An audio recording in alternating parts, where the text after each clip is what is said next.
Welcome to another episode of Sanctuary Radio. This is a podcast brought to you by Sanctuary Recovery Centers. Our mission is to break the stigma surrounding addiction, to empower others to live addiction-free lives, providing hope to those who suffer from addiction, and offer continued care and true healing. So here we are again. We got a wonderful podcast lined up today, and my co-host Haley is here. What's up, everybody? Is it Dress Down Friday? It is. Apparently it is today. Apparently it is. I was unaware of that, but apparently it is. I'm glad your lashes are on straight today. Thanks, Jason. Yeah, I really do appreciate that. It's funny because I was just talking about how they're falling off because we did the podcast. I thought you were side-eyeing me all day, but really the lashes were crooked. The lash. Yeah. Okay. And I want to welcome our guest today. We have Megan Racer here from Riversource, and she's going to be on our show today to share her experience, strength, and hope, and everything they got going on over there. So let's welcome Megan to the podcast. Super excited. Thank you. Appreciate it. Well, we appreciate you being here.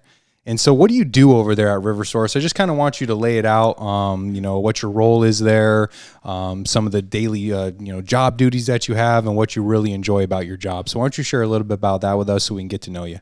Okay. So I'm an outreach coordinator for the Riversource. I do business to business. So I'm trying to find patients who need treatment that we offer. And if we are not a good fit, sending patients to places that are. We work with different treatment centers around the valley, out of state. I mean, the goal for me is to take it nationally. So I want to know everybody in the field. I enjoy being able to just go into different treatment centers, meet the clinical staff, meet the medical staff, meet the people that work there, and vet them and know if this is a good place for a patient to go. Because I don't have to send anybody there, right? If it's not a good vibe, if it's not a good fit, if they're just in it for, the money or whatever the case may be, if patient care isn't number one, then, I don't have to send them there. And I know because I did the vetting process. So right. It's very important in our job. Yeah, I mean, it is. And, there is an ugly side to the treatment industry. Absolutely. I mean, and the more you're around and you get to see it, and, so that's why it's so important for us to work together for like Riversource and the Sanctuary and New Method Healing Center and, all the other facilities, because it's a team sport and we work together. And so getting to know each other, having each other on the podcast, taking tours. I know, Haley, you're out taking tours all the time. All the time. Yeah, when people take tours of our facilities. And so, I mean, that's the most important part. Get to know. So you are vetting it properly. So when you send another client to another facility, where you're sending them. They're going to get provided the care. It worries me when somebody doesn't want to come tour our facility or doesn't want to let me come tour their facility.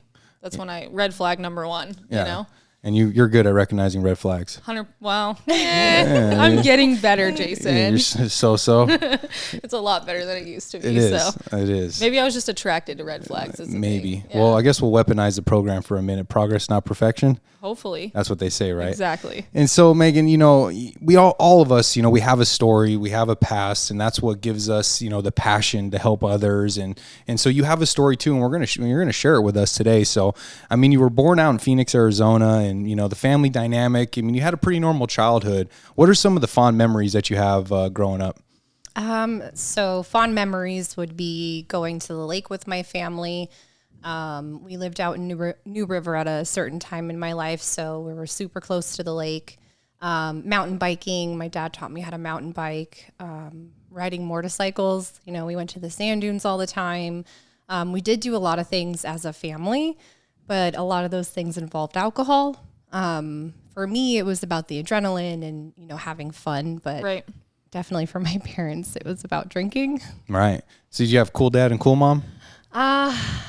I mean, other people thought my mom was super cool. I wasn't a huge fan of her growing up. We have a very different relationship now, but I despised my mom growing up. I really didn't like her. Yeah. And so, Haley, you've been to a lake, right? Yeah, I've been to, you're talking about Lake Pleasant, right? Yeah. Yeah, Lake Pleasant plenty of times. Wickenburg is not very far from Lake I just feel like when being from Wickenburg, all you really get to do out there is like skip rocks, stuff like that. We ride horses, dirt bikes. We're always you ride a dirt bike, Haley? I have, yeah. Am I good at it now in my old age? Do you ride dirt bikes like you drive?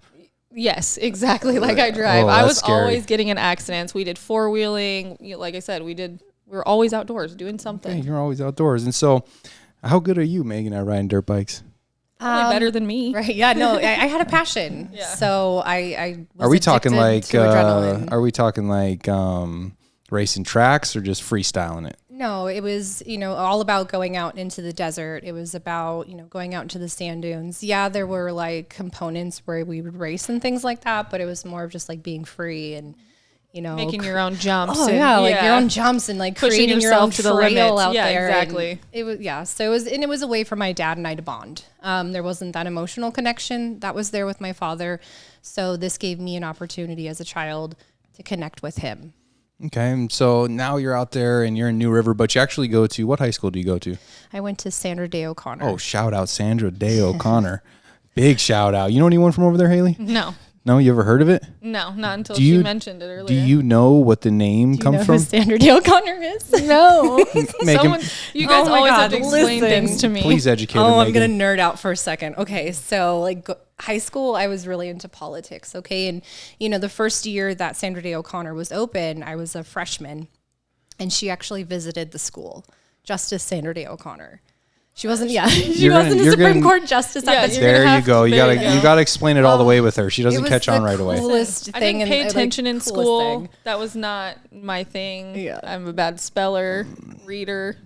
A speller and a reader. I can't read, and I suck at spelling. Okay, reader, huh? A reader. Did you make up that word right now? Probably. Okay. Yeah, I mean, you just connected the dots for me. I appreciate that. Yeah, I keep trying to tell Jason that I'm a slow learner, but he's not picking up on it. Slow learner, late bloomer, but you're here. But I'm here. And that's the most important exactly. part. And so, what is high school? Because I know you got good grades in high school, right? I did. And so New River, I assume there's a lot of house parties, a lot of desert parties, lake parties. I mean, what really sticks out for you in high school? Just the free reign I had, I guess, when it came to being at home. My mom didn't really want me out, but she was okay with me being home. So like having house parties when they were gone, because they were gone a lot. They made decent money and they wanted to enjoy their time away from the house. So having alcohol readily available, we had a whole liquor cabinet and it was kind of at my disposal. It wasn't like I was going to get in trouble if something was missing. So I definitely turned to alcohol when I was younger. I enjoyed it and it was okay to do. Right. Yeah, so you really started, really for a prolonged period of time of just drinking. And you didn't have to drink the vodka and then fill it back up with water, did you? No. Haley, did you ever have to do that? My parents never drank vodka, so no. Oh, my It was bad. boxed wine. Boxed. It was boxed wine or like Budweiser, Coors Light, Natty Ice. Listen, my mom called it the udder. So okay. There was a running joke that Carol has the udder. That's funny. And so, eventually though, we start to continue to, if you're anything like me, I start to, seek validation through others and relationships come into play. And, depending on the way I view myself, I was actually a late bloomer in high school. I wasn't the most popular kid. And Really, and Jason? So I was yeah, it's true. Was it that That's one? a shocker for It you. was that one high school party, though. Yes, it was that one high school party. That's what really blossomed, Jason. Yeah, tune into the other episodes and you'll be able to hear all about that, but that's another show, another time. And so ultimately, man, you graduate. Megan, you graduate from high school. Did you were you on the honor roll? Gosh, I don't even remember. I know I did really well my senior year. I put in some effort, didn't really have to put in too much. But, then I went to Arizona State University. Oh, shout out Devils. ASU. ASU. I do know that, Jason. You do know that? Yeah. Okay. I've lived in Arizona my whole life. Okay. So. Yeah. All right. So you go to ASU, but, just like I was kind of talking about, a relationship happened. So from what I understand, you were like a gym rat. Yeah.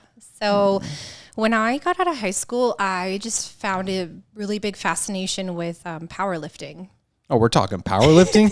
Powerlifting. Like full on powerlifting? Full-on Like powerlifting. deadlifts and Listen. jerk and clean? So when I found the gym of my choosing, I was just like, this is love. Like, I love it here. I love the people here.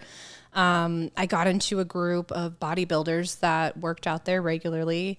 These are the guys who've got the chalk flying everywhere, throwing the weights, grunting. They've got their, knees wrapped up and things like that. So I really, I was kind of a thicker girl back then, kind of muscle runs in my family with women. So I just kind of went for it.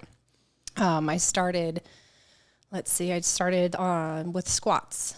And they were like, okay, well, let's see how much you can do. I don't remember how much I did, but they were impressed. And I was an 18-year-old girl. So so I just kept going with it. And, you know, we do the bench press, the deadlifts, all of it. I mean, I didn't continue with it. Like I never competed, but I worked out a lot. I got really thick, very muscular. And I was just like, this isn't really maybe too much. Too much. Yeah, maybe too much. And you started working at a nutrition shop? Or yeah. Which one? GNC? No, it was Tommy's Sports Nutrition. I was gonna say, was it like one of those Herbalife shops? No. It was kind of like a one-stop nutrition. And this was like he owned it himself. Like it was his store. He used to, compete in the bodybuilding world, so he wanted to open up his own place. Well, that's pretty cool. And so most people, whenever we start to talk about, what happened to you, and usually it's, well, see, what happened is I met this girl. Yep, or met this guy. I met this guy. So you meet a guy, right? So how do you meet this guy? Oh, man. So I met him. Should I say his name? I mean, that's up to you. Right. Totally up to you. I mean, we don't have to give him a shout out, but you could say his name. He's dead. So. Oh, R.I.P. Yeah. R.I.P. Shout out anyway. So I met this man. I was working at Tommy's nutrition store, and he walks in, and I was just like, oh, who is this man? And, he came in a lot after that, and we both worked at the same gym, or worked out at the same gym that was right down the, in the same plaza. And he asked for my number, and it was kind of over after that point. Like we spent every day together. Oh, so you made your first connection to a higher power. Yeah. Oh, absolutely. Yeah. I know something about that. Yeah, you know about that. You've had like 3 higher powers at one time. Oh my gosh, Jason. I mean, that was a conversation between me and you. Oh, that's right. I apologize. I shouldn't have put that out there. I'm totally kidding. I get carried away sometimes. It's okay. I forgive you. And so, when we get into a relationship, and a lot of times we're just, enamored by that person, and we just fall head over heels for that person. We tend to overlook things that we see, red flags. We overlook. I'm just a walking red flag in general, so. We're not going to go there. I'm going to leave that one alone. That's fine, Jason. And so what was that relationship like with him? It was very controlling on his part. That worthiness component. I was, I was just a very depressed person. I had no worth, and I didn't know how to create that for myself, so I sought it in other people. So if this, very attractive male is wanting me, then I must be worth something. And that's just kind of how my life was. I sought worthiness in other people. He was very charming at first, very, very charming. Had a great family, and then the true person came out later on. Yeah, I can relate to that. Yeah, you can relate to that. Do you want to share about that, Haley? With my ex-husband, it was the same thing. Very charming, great family. Loved his family more than I loved him, I swear. Seriously. And then, the crazy came out. Yeah, and so his crazy actually does come out, Megan. What's his crazy look like? So I was very naive. I was a pretty sheltered child, honestly. And so I didn't know too much about drugs. I really stayed away from all of that. And he like told me bits and pieces like, oh, I can't, do any opiates. Like I got to stay away from that stuff. You need to stay away from it. And I just was like, oh, okay, I don't really know what that is. Yeah. Whatever that means. Right. And, he come to like looking back at it and like going through everything I've gone through. I'm like, oh, he was definitely on cocaine at this time. Like definitely, there were some crazy nights where I'd come home from work and I'm like, what is wrong with you? Like you're trying to kill yourself? Why are we doing this? Right. And like trying to prevent this like 250-pound man from ending his life. It just situations like that, or he'd become super violent and I just wouldn't understand like, what am I doing? Cause it's me, it has to be me. Right. When it's his stuff. So just different. I mean, did you start using with him? Yeah. He was the first person I ever used with. He brought, I remember one night, so I get home and he has like, he throws this coke, well, he doesn't throw it, but he puts the cocaine on the table, right? And he's like, okay, so try it. And I was dead set up until that point that I was never going to try drugs. And I'm like, oh, okay, like, I guess so. He's saying it's okay, it must be okay. And I did it. And I just remember like, I could picture right now. I just remember doing it and being like, oh God, that's not going to be enough for us tonight. Yeah, we're going to need more. I know exactly the feeling you're talking about. Right. That's why I'm a meth addict. Like instantly hooked. And like, I guess I used to do when I worked out, right? I used to take like, I don't even remember. Supplements. Like, certain supplements that were legal at the time. I would take those a lot. So kind of looking back at it, I already kind of started with stimulants and stuff. Stimulant addiction. And then taking cocaine was just a different story for me. I was like, oh. I like that. Yeah. So when we start to look back, after everything we've been through and working in this field and, working a 12-step program like what we all have, and we start to understand that we got that mental obsession, that physical allergy. And when I look back, I could see it through all the different time periods. As soon as I started, we got the disease of more, and you started to experience that right away. Ultimately, he ends up, cheating on you and bounces out to California, and you don't see him again. You ever talk to him again? He doesn't hit you up on like MySpace or MySpace right back in the day. So he used to travel for his job. So he met a woman who was working at a strip club in California. Perfect. Shout out to the dancers. Right. Sorry. Are you looking at me? No, I didn't even look at you. He glared right at you. Listen.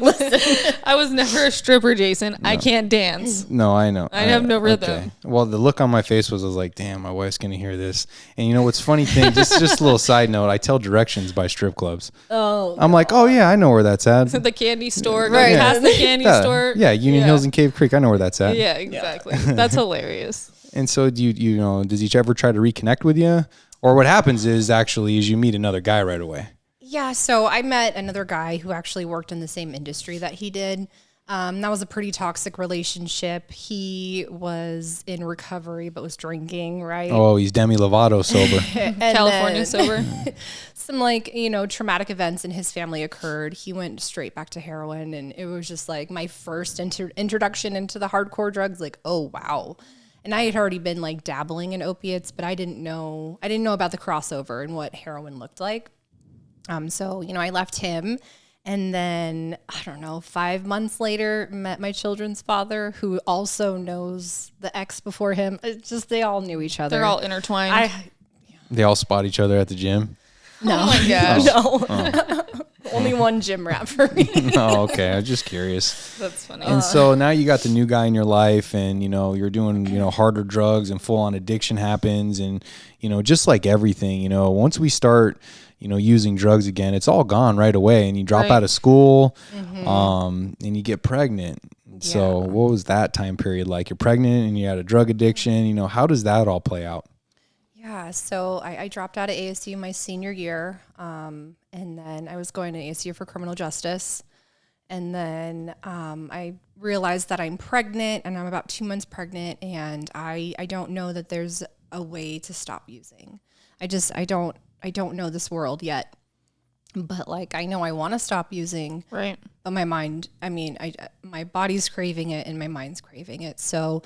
I continued to use until my daughter was about 7 months, and then I just stopped.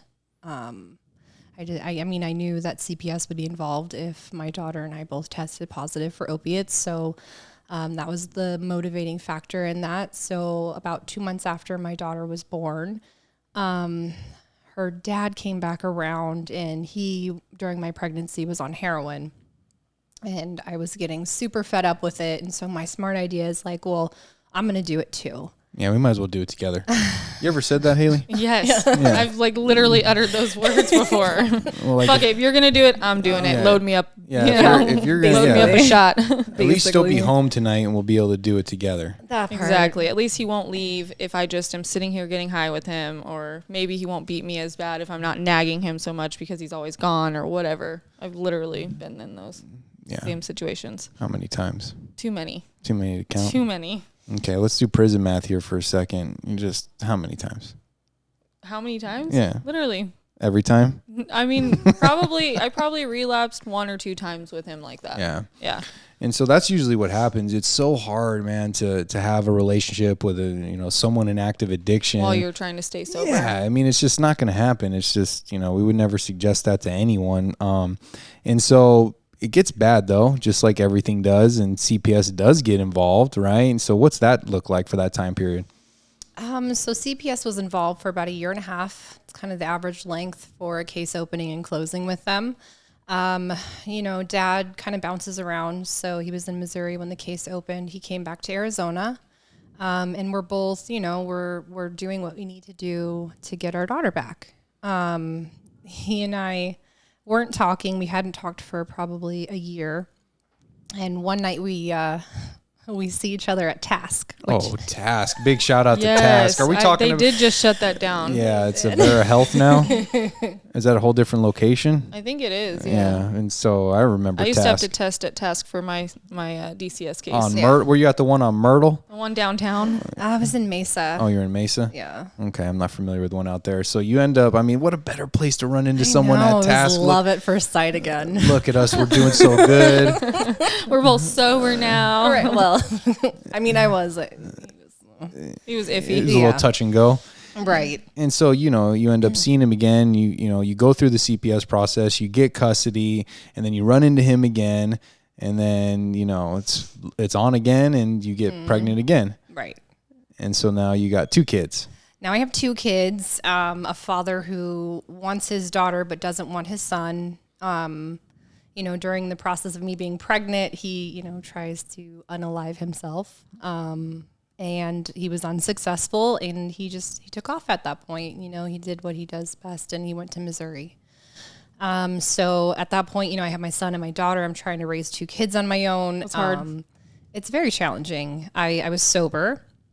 I was happy. I was doing a program. I had a lot of sober friends around me, but, I wanted to bring dad back into my kids' lives. Like I wanted my son to know his dad, and, dad's making it very adamant that he doesn't want to be in our son's life, but is okay with being in our daughter's life. And that was just very confusing for me. What's the reasoning behind that? Is there one? I don't know. I really don't know. It's still to this day, it's very confusing. My daughter's about to turn 10 and my son is 6, or he's about to turn 7 in a little bit. So it's challenging. I don't understand the logic. Yeah, usually it'd be the opposite with the dad. They want a son, right? It's so interesting to me. Yeah, so I got 2 girls, and, I don't know if I want to shoot the dice on, trying for a boy. You know what I mean? I don't know if I want to go there quite yet. Listen, your chances of getting a boy are probably slim to none. You already have 2 girls. I'm just throwing that out there. Is it worth the gamble? I don't know. I don't know yet. I'm just being honest. That was my dad. That was my dad. My dad had 2 girls, and he was like, we're going to shoot for a boy. 3rd girl. Now he's got technically 4 girls because he has my half oldest sister. Yeah. So he's got 4 daughters. Well, my brother's got 3 girls. The owner of our company, shout out Joey Landon. He's got girls. He's got all girls. 1 on the way. His 3rd one.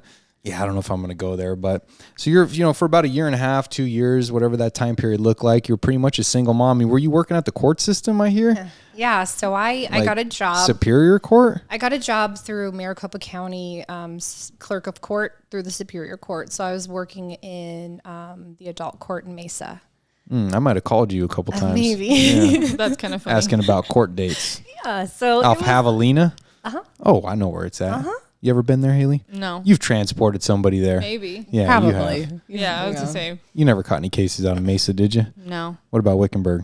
I keep telling you, I've never been arrested. The only case I ever got was domestic violence, and it was because I took the charge for my ex-husband, and that was Yavapai County. Yeah, that's what I'm saying. You're the type of girl that takes the case. Yeah, I was literally like, I love him. He didn't touch me, and I'm literally bleeding out of my head. And I go get 5 staples. Yeah. And they're like, yeah, you're getting domestic violence, and yeah. And I think that it's safe, to say that everybody wants to have both parents in the lives of their kids. I think we all want that. We don't want, broken homes, especially if we come from broken homes, or, like my case, my parents are still married and 45 plus years. And, that's what, we see the divorce and the trauma that happens to the kids, and we don't want that either. And so ultimately, he comes back, right? Yeah, so dad comes back around in the picture. I put a lot of effort into having him come back. I would call him for a good straight year, and he was making some just crazy threats. He was like, hey, I'm getting this life insurance policy. Oh, it was on some Dateline shit? Oh, well, he's like, I'm going to get this life insurance policy. The kids are going to be set up. Don't worry about me. And it was just like, oh my gosh, wait a minute. What are you talking about? So there was a lot of crazy going on for a good year. He finally comes back around. I've got both my kids, and he stays for like a good 8 or 9 months. And during this time, like my world is turned upside down. Like I have a steady job. I have both my kids. I'm sober. I'm working a program to, dad's back in our lives. I relapse on alcohol with him on like a camping trip. Mm-hmm. And I mean, I was a couple of years sober, and at that point, it was like for me, if my sobriety date's gone, like it. Yeah, I mean, I'm already. Right, you might as well just go all the way. Yeah, it's There's like no stopping me. It used to justify in prison. I'm like, well, if they call me for a UA, I'm already dirty, so I might as well light that whole cup up. That's awesome. I might as well go full throttle, right? Like that energy drink of yours I drank, thought it was for me. Stole my energy drink. Yeah, that happened today. That was pretty funny. I owe you an amends. You didn't deserve to be treated that way. Financial amends too. Okay, you owe me $3. I owe you $3. And so he comes back just long enough to get you strung out again. Oh, did he? And so, I'm safe to say that the job doesn't hang around. How many jobs you've lost, Haley? Me? Yeah. I've lost more jobs. Do you see another girl at this table named Haley? Sorry. I've lost actually more jobs in my sobriety. But I was talking about this. Really? How do you manage that? Okay, listen. So I was talking about it with a friend yesterday. Sometimes God closes one door and opens another door, and He literally led me. That's a good way to wrap your because mind I would around not that. I would not have left those jobs, and they were not healthy jobs for me. And ultimately, but I've been fired from 2 jobs my entire life, and it was in my sobriety. Oh, okay, all right. Well, you got here. Well, that's exactly what I'm saying. Yeah. God, pushed me along through the doors I needed to go because I was just going to stay where I was at. So. Yeah. So you're here. I was one of them. Okay, I'm going to explain one. One was an office job where I had to sit in front of a computer, and he's like, you're a good worker, you have a great work ethic, but you're just up moving around too much and talking too much. He's like, you're distracting everyone else. I'm sorry, I have to let you go. Some things haven't changed. After 15 days. I'm just messing with you. 15 days? You didn't even know you yet. I had to move. I just can't sit still, so it's fine. And so you end up losing your job, right? Or you quit your job, I quit my job. So yeah, I was that person that was able to live a productive life, right? And then go bang out some heroin. Yeah, you were getting high in the courthouse. Yeah, I was getting high. I was withdrawing, and I'm trying to sit next to the judge, and I'm just like feeling so sick. And there's definitely people who pick up on it, but nothing was ever said. Nothing was really ever done. Until, I couldn't do it anymore. I couldn't be this person and have this monster inside of me. Right. Basically, I got really tired of it, and I quit my job. I cashed my 401k out. And once that money ran out, I figured working for the cartel would probably be a good idea. I mean, you go from working in the court system for working for the cartel. How do you make that phone call? I mean, you definitely don't look in the classifieds. No, just... you had a guy? Yeah, I mean, you're in the drug world. Yeah. And so when you say working for the cartel, what does that mean? Working for people who live in Mexico. Are we talking about Like Agua Prieta, Nogales, Tijuana? Like, what were you doing? So it was the Yuma area, and it was basically supposed to be like an introduction. And this is kind of the life-changing moment that happens. But, I go to Mexico, and it's supposed to be, like I said, that introduction, kind of telling me like what's going to happen, what everything's going to look like, what I'm going to do. And I'm there for a couple of weeks. And weeks? We're talking in Mexico for a couple of weeks? Nice. Like kicking back on the beach? No. Like real Mexico. Right, real Mexico, like border town Mexico. Okay. That's crazy. Like you're in a motel with like 3 channels? I'm in one of the hotels that they own. And it's the hotel is more like a place where, you get a room for a night. Oh, I see what you're saying. You know about those? Do you know about those? Do I personally? Have I experienced it? No, Jason. Okay, just wondering. Okay, so you're out in Mexico. Yeah. You got this bright idea. You're going to go work for the cartel. I mean, make some money, get free drugs, Makes sense. It get really a good does. connect. I mean, we're going right to the source. We're cutting all the middlemen out. We're just going to go straight down there, and we're going to get a job with them. And so you go down there, and what ends up happening? So I go down there, and they have me there for quite a while. They give me a truck, And the truck starts acting up, and I let them know, and they're like, okay, well, we're going to fix it, and then we're going to have you go back to Arizona. And I was like, I know okay. what happens here. Right. Do you know what happens here? Yeah, they didn't actually fix it. They just didn't fix it. They just loaded it up with drugs. So, they were like, okay, they bring it back, they fix it. And so they're like, you need to go tonight. I'm like, oh, okay. Like, I need to get drugs first though, before I cross the border. I don't want to go with a sweat mustache looking like I'm about to die of being dope sick. Right. And I mean, the way they explained it to me, because I let them know, because we did a couple of test runs over the border before I actually was going to do anything. And, I let them know, like, hey, the last time that I went, they took me to secondary, which is like where they bring the dog out and they do a more thorough search. And I'm like, this truck isn't good. Like, I need to go back and get my car and we can do this.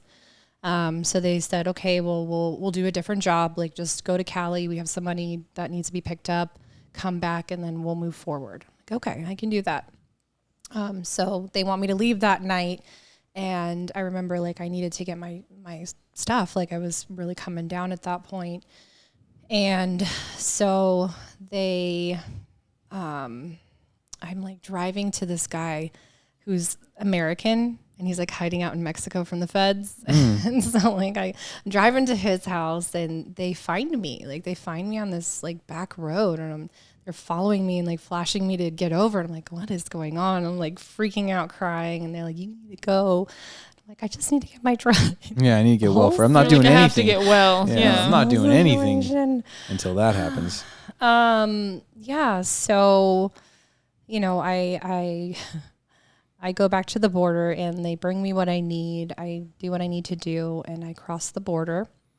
They send me over to secondary, and so something I didn't tell you guys. My children were with me the whole time. Mm-hmm. Wow. So my kids are with me.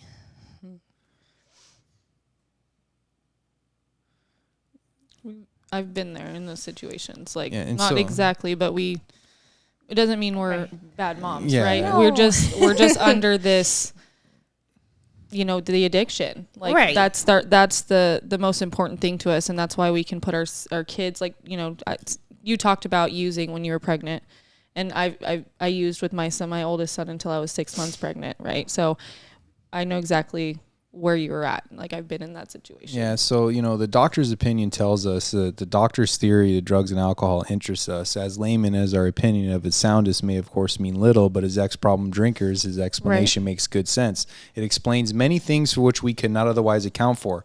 So when we sit here and we talk about these types of things, and it's like, who would do that, right? The things that I've done and put my kids through, my daughter through, and my wife through, and my mom through, and stealing all their stuff and boosting with my daughter in the car or in the shopping cart. And I think about those things, and I think about them like, damn, I'm a piece of shit. Who does that, right? But it's not the case, because what it is I'm in the midst of a physical allergy called craving, and I'll do anything I can because I have a disease of more. So we're not bad people. We're sick people with untreated illness. Since you've gotten sober, you haven't taken your kids to Mexico and tried to cross the border with 89 pounds of meth, have you? No. Yeah, exactly. So because we don't have that allergy. Because we don't do that anymore, right? So we're not bad people. Just during that period of time, we're sick, right? Very sick. And so here we are, and you're getting ready now, and you're going to cross the border. You're in secondary now, and so yeah.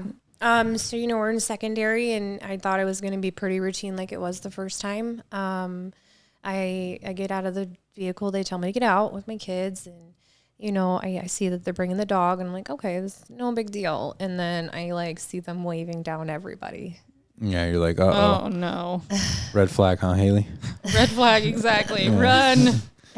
So, they luckily, kindly did not arrest me in front of my kids. They made them as comfortable as possible. They have cots there, and they had, coloring books and, stuffed toys and whatnot for them.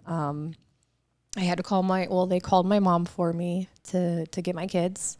They did not call CPS. By something greater than myself. I don't know. Exactly. I don't know. So yeah, they found whatever they found in the truck, and I had some stuff on me, but they didn't find what I had on me, so they put me back in the cell, and I just said, screw it. Like, I'm just gonna take what I have. And this was back in 2018, so I didn't really know what fentanyl was, but apparently that's what I had. So I had a fentanyl pill and like a little thing of meth, and I had a thing of heroin, and I just swallowed it all and was like, all right. Yeah, all right, here we go. Yeah, we're going to start this journey. What happens, man. And a couple hours later, like they let me know my mom's on her way, and I was just like, oh my God, like how do I get past this moment? Yeah. Like how do I show my face to anybody ever again? And so they take me back and they explain what's going on. And they're like, yeah, there was 89 pounds of meth in your truck. Did you know that? I'm like, no. Yeah, I had no idea. What are you talking about? I just got it fixed at the shop. See, what had happened was. I was a freaking mess, man. I'm trying to come up with a story off the top of my head, and it's not making sense. And I was like, okay, I guess life is over. Like I'm busted. There's nothing, how do you get past 89 pounds of methamphetamine in your truck? Yeah, the only way you get past that is doing some prison time. Right. That's the only way you ever transported any drugs, Haley? No, but it's kind of funny. You know my sister Paige. Yeah. That was her first charge ever at 16 was crossing, illegals across the border and heroin. And that's what her first charge was. Really? At 16. Yeah. Well, that's what they do. And that's the best. I mean, it's sad to say, but the best type of cover, what they look for is, young women. Mm-hmm. Young women with their kids in the car. They'll never suspect it. Right. But God has another plan. And so you end up sitting in Yuma detention for a while and, and then you get out on pretrial services. And when you get out of pretrial services, where do you go? So on pretrial services, I was able to go to Crossroads. I went there for 4 months. Shout out Crossroads. Right. Crossroads. Marcus. Yes. And I don't know, just like a cosmic change happened. I know when I got arrested, I didn't want to be sober. My grand idea was like, the judge is going to let me out when I go to my first hearing. I'm going to cross the border, find a gun, shoot them, get my dope, and come back to America. Like those were the thoughts in the first couple of days, and coming off of heroin. It was just insanity. And then once I, had like a month and a half of clarity and went to Crossroads, I was like, I want to be sober. Right. Holy moly. Like I want to do this, like I don't want to die. Like that was my thing. I didn't care if I lived or died. Like I didn't want to kill myself. Like I didn't want to wake up. I didn't want to do life. That feeling. Yeah. I hated who I was externally and internally. And I didn't want to do it, and drugs were the only solace that I could find to do life on life's terms, until like I got into the program and, I started working my steps and fellowshipping and finding out that like I can have relationships with women. And then I found out I can have other relationships with women. Yeah. I mean, that happens. No, it does. Jason, are you surprised? No, I'm not surprised.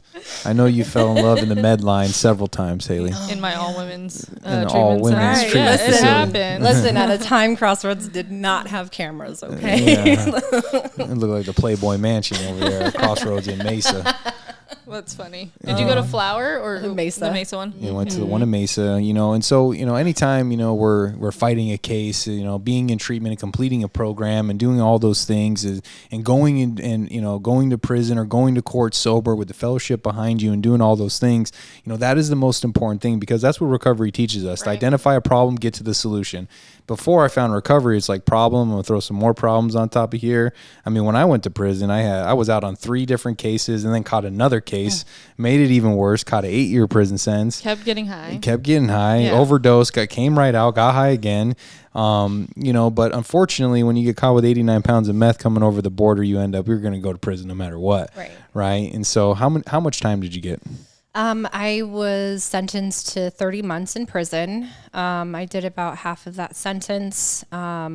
With the federal government, they have this program called RDAP. Mm-hmm. It's like a residential drug program. I spent about a year in that program. Yeah, it's a long program.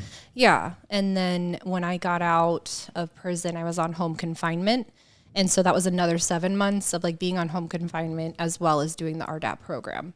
So like in total, basically I did like over 2 years of treatment. Yeah. And honestly, like I don't know. I don't know if I would have made it if I didn't have that. Right. Sometimes long-term care is necessary in most cases. There's never enough time in treatment. Right. No. I mean, in both of our different facilities, there is never enough time. When I think about the, 15, 20 years or whatever it was that I was out there, and if I think that 90 days It's and going to just cure it all. I mean, yeah, that math don't check out, and so there's never enough time. So when you're on house arrest, did you get reconnected with a sponsor and start working your steps again, or were you just utilizing all the different things that you learned while you were in there, making plans for your future? What'd you do on house arrest? Catch up on Netflix? No. So as soon as I got out of prison, I went to the halfway house for about 3 months. That's because you have to go to a federal halfway house, right? Yeah, you have to go to a federal halfway house for like a minimum of 3 months. Well, mine was a minimum of 3 months. And that's when COVID hit. So the first 2 months we were locked up. We were just on lockdown. The third month though, I was able to get out and get a job, and I'm like, cool, get me out of here, man. Like this, it's rough. Yeah. It's rough because you have men and women that live there, and they're from every level of the prison system for the feds. So I'm this minimum security, inmate, and you have these high, maximum security women and men that are living with you. You got red rum rolling around over there. Red rum. Oh Just my for old God. I time's can't sake. believe that's another podcast. I can't believe you did it again. Red rum. Yeah. Tell me about that. Yeah, please don't. God. Show some restraint, Haley. Listen. Please, for once, show I would some hope restraint. you would want my, my personality to shine through a little bit. Yes, I do like when your personality shines through. I'm a little dorky. It's fine. Quirky, I guess is the And so when you talk about getting that job, was the first job that you got when you were able to work there, was that in treatment? Yes. So I started off as an overnight BHT. I disliked every second of being working overnight. Yeah, it's pretty rough. It's super rough. I went from a year of waking up at 4 a.m, having a super strict schedule, going to bed at like 8 o'clock. Well, 9 o'clock because we had to count at 8. But that was my day. So to try to do overnights was very challenging. But I knew that I wanted to work in this field. And What made you decide that you wanted to work in this field? Because I didn't want people to have to go through the struggle I went through to get it. And if I could start sharing my story of hope and a promise of freedom that like you can live addiction free and be happy, right? And sometimes upset and like going through the motions, but like you're sober at least, if I could show people that there's a better way to live, then like that's where I'm at. I think that's for all of us who work in recovery who've struggled previous. The majority of pretty much everyone, minus maybe like the clinical director, maybe. We've all have a past. We all have a story, and utilizing our past to help others, our past becomes our greatest asset. Because that's the $1 million question. Like, how do you forgive yourself for the horrible things you've done in the past? I wish it was as easy as doing a fourth and a fifth step, and all of a sudden, poof, it's gone. But it don't work that way. It's helping others. It's helping others. So that every time I get to sit down and be of service and do a fourth step or a fifth step and share those things, and what happened with my kids and what happened with me and the things that I've done, what I'm doing now is I'm creating a new attachment, and it doesn't make it okay. It doesn't make any of that stuff okay, but what it is, it's just not holding power over me. I become grateful for it because now all three of us, because of our past, are more qualified to help others. Right. And that's where the passion for the job comes from. And it's, recovery is a selfish, selfless thing, right? We do it because we don't want to, then we go help someone, but we get something out of it the whole time. Selflessly. And that's how it all works. And so, you find this passion for recovery, and ultimately you land at Riversource. And so kind of talk a little bit about what the progression was for you, where you started, because you don't just get to be, business development overnight. It don't work that way. No. So you definitely have to climb a little ladder. So let's climb and yeah. Sometimes claw. Yeah. That part. Yeah. So I started off as a BHT, and then at the facility I was working, got promoted to like supervisor manager of that house. I really enjoyed that role. I liked working the inpatient, but I wanted a different experience. So I went to another facility, and I started off as a behavioral health tech at that detox I was at, and then like a week in, they're like, "Hey, we need you to be a case manager. Like you've got something, and we think you'd be good at this." And I'm like, "Perfect. Like, yes."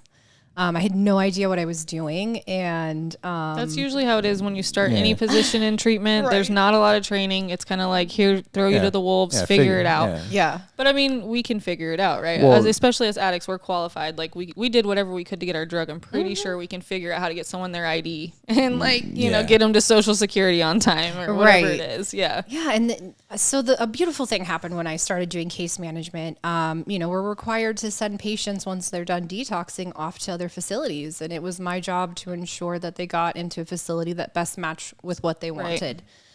So then that turned into, okay, well, I need to figure out a way to contact these facilities and to make this easy on me. So they're like, I can make this easy on the patient.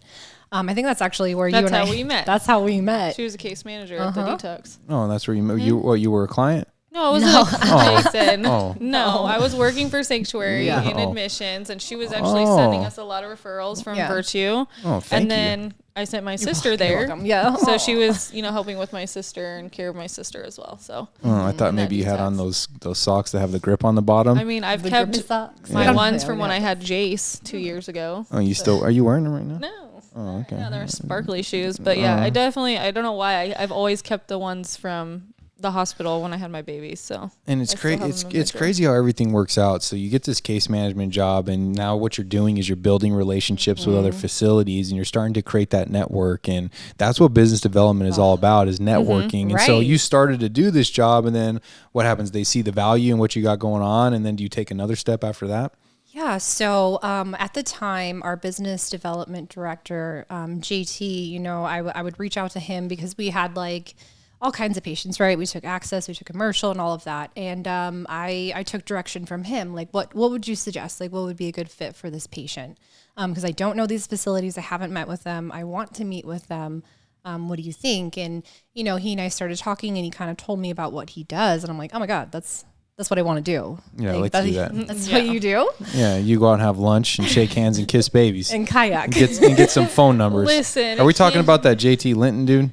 Oh, you mean no? What's his name? JT. I know you've sent me the number about 16 times. I call Haley for everything. I should know all this stuff now. I can't think of his last name. But yeah. But I call him all the time. You know, I call Haley. She sends me all these numbers. That sounds familiar to me. But and so then that leads to admissions, and then I mean, that honestly, it led to like a hybrid position. He had ended up leaving the company. I stepped into business development. I had no idea again what I was doing. I stepped into admissions as well, and I was working a lot, you know, it was 7 days a week. I get that. All day kind of thing. And it was scary. And I was dealing with out-of-network benefits. I didn't know anything about insurance. So like, I guess for me, that's the best way for me to learn, is just kind of jumping into it. Just do it. And I mean, I have a wealth of knowledge. There's still so much to learn about the treatment world and insurance and all that. But very thankful and lucky that I have that knowledge. It's not something I thought I would want. But here we are. And so that's the same with case management. It's knowing, you know, the right people to call. It's knowing how to get through to DES. It's knowing all the different sober livings. It's networking with everyone, how to get into Social Security, make it happen right away. You know, it's knowing how to do all those things. Then leading into business development, it's all about the relationships you have, knowing what insurances they have. That's why I call Haley all the time. Who takes what? How can we get? Who's our point of contact? Literally I would say every other day I get a call from Jason. I'm like, we should know. You should just, you should know this by now. I wondered, do you delete your text messages every night? So why don't you just scroll through? Because you always text me with nonsense. I'd have to scroll through like 40 messages to find that one from 2 days ago.